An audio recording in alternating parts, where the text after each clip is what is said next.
Alright, let's take a quick look at the REOLINK RLC 1212A, listed as a 12 megapixel, very high resolution camera. It's one of their ones that can be part of your NVR setup if you have an existing one, or it can run standalone. You can just put a micro SD card in there and just run it by itself or with other cameras, and that's currently the system that I have in place at my house. I don't have a central NVR. I just have a bunch of cameras functioning independently, and it all works fine and dandy. I don't have a PoE injector set up on this. I'm going to do separate power and internet here.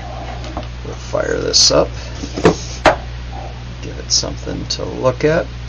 It'll probably take it a minute to boot, but in the meantime, impressions are real good of the hardware. This is a metal housing, this is a metal mount, all metal, everything, aluminum or die cast or something like that, so good looking lens, feels really solid and durable. This is definitely a quality camera. No plastic junk here. And let's see if it has connected on the app yet. I'll check. Pull up REOLINK. 1 second here. It's got all my cameras. We're trying to connect to this one. I've set it up. It's going to go out to the driveway. It's just not installed yet. It's a little bit easier actually to look at it on the bench, I think. It's not quite up to speed yet, but it will be momentarily. And my impression of the REOLINK app is good. I've been using it with 3 other cameras for quite a while now, and I'm really happy with REOLINK products. Pretty happy, really happy with all their hardware. They make good stuff. The app's okay. It does pretty good. It does reasonably well. Sometimes motion detection and false alarms and stuff, shadows and things, that can be hard to tune, and there's no system that really does that perfectly. Some of them have better AI types of things for resisting false positives than others, but it just depends. Let's see if, pretty sure the camera is on, but we're not connecting. I think the other end of this cord is plugged in. Pretty sure it is. Maybe you just have to restart the app. Bear with me. Fire that up again. Just trying to connect. Didn't have any troubles with it before, but of course now that I'm recording something, it's gonna give me some troubles.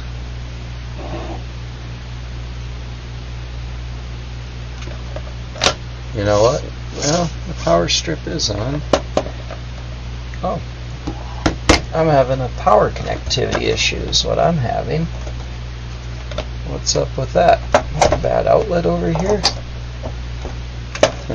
I just noticed that I had no... Well, I still don't have a light on my power brick. Something... It's on? Alright. Just gonna leave that. Apologies, that had nothing to do with the camera and everything to do with a faulty, apparently, plug-in or power supply or something.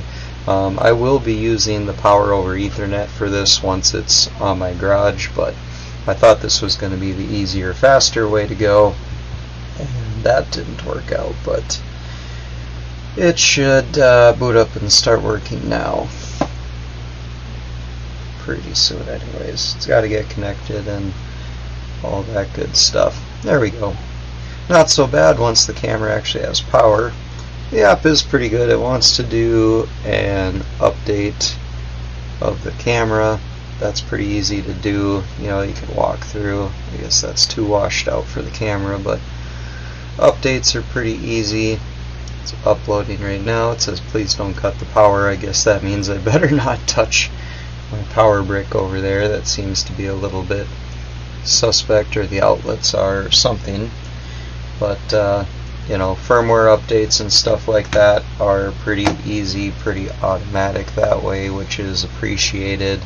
Like I said, I run 3, soon to be 4 of these cameras with no NVR, just with a micro SD card in each one. I'm pretty happy with it. I get decently filtered alerts. I'm able to go back and see what happened for the most part, see when deliveries are made or visitors come, all those kinds of things. It's pretty easy to get in the app and manipulate stuff in settings. I believe this one is eligible to be paired with other devices like the floodlight and things like that. If that is of interest, I do have the floodlight, and I'm thinking I probably will pair it with this camera. Only some of their higher end ones support connecting to other related devices like that, but this I think is one of them, so that's nice. The resolution is really good. It might not be exactly, I think it's like 8K or some ridiculous amount of pixels like that it can show. And the update, it says about 3 minutes here. It's on step 2. These updates usually don't take super long. And when that finishes, it'll have whatever updates it needed to have. Could be, there it is, update completed. And it reconnects just that easy, just that quick. So if I go to the high resolution and make it full screen, it's not set up to focus this close. It's made for far off items, so if it looks a little blurry in that preview there, it's because this stuff is literally just too close. But believe me, it sees far away stuff really well, and app works good for live viewing and for playback. Very easily recall videos, and scrubbing through them doesn't work as good as I wish it did, but yeah, that was fine. Sometimes it depends. Yeah, I use a quality memory card, and then there's not really any issues. So 1, 2, 3, yep, this will be the 4th one, all running without an NVR, and all really happy with these products, to be honest. So this one, one of the higher end, or one of the better ones for sure, with all metal and well sealed, all these things. So very pleased, looking forward to getting this one installed and into use.